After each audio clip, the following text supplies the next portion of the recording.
What's going on, fans? And thank you for clicking on my channel. Welcome to Israel's Movie Reviews. And today we're going to be discussing Prisoners of the Ghostland. This movie came out late last year, and it stars Nicolas Cage, one of my favorites, Bill Moseley, and Sofia Boutella. And man, I'm not gonna lie, I was looking forward to this film, especially when I seen the poster. I thought the poster looked awesome, the artwork, and it's, you know, another film with Bill Moseley in it and Nicolas Cage. I thought it would be awesome. But I played myself because I didn't even bother looking at a trailer. I didn't look up the story. I went in there blindly, and usually I don't do that. But this was something that was so far-fetched and so out there that it's so bad that it might be good. It's one of those movies. So let's get into it. Sure, the poster, the cover of Prisoners of the Ghostland definitely looked really interesting to me. That was one of my takes going into the movie. I was like, yo, this poster looks awesome. I would say that much at least. I opted to sit down and watch this just a few months ago, and I've been wanting to give a review on it because it's so bad, honestly. It wasn't given much to do with. The fact that this was a new movie that I had already seen was one of the reasons, along with, you know, having Bill Moseley on the cast. This is a strange movie, even for Nicolas Cage. You know, Nicolas Cage, he's been pumping out movies the last 5-6 years at a crazy rate, but they go Netflix, Hulu, straight to DVD. We haven't really seen him on that stage. You know, Willy's Wonderland was, we'll get into that on a later review.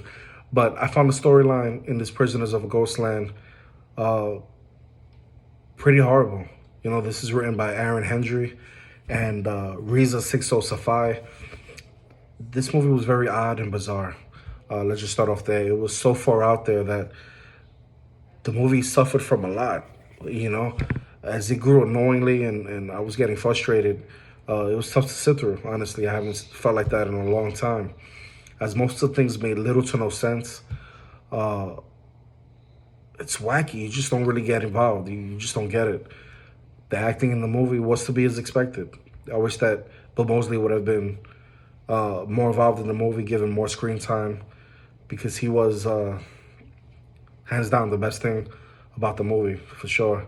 It was nice to see Sofia Boutella on the screen also. She's a nice, petite, sexy actress who, she does pretty well in her roles, especially with her fighting style. But she seemed to be running on autopilot here. It looked like she didn't even want to belong. And this was, for better or worse, just another notch in the strange movie career of Nicolas Cage. You know, he has his ebbs and flows. But this is definitely the worst movie I've ever seen him in. The characters and the dialogue throughout the course of this film did not make sense. It was really cringeworthy to watch.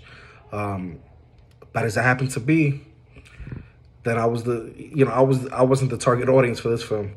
And trust me, you either.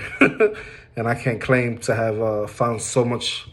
There's no excitement in this film, in this particular film.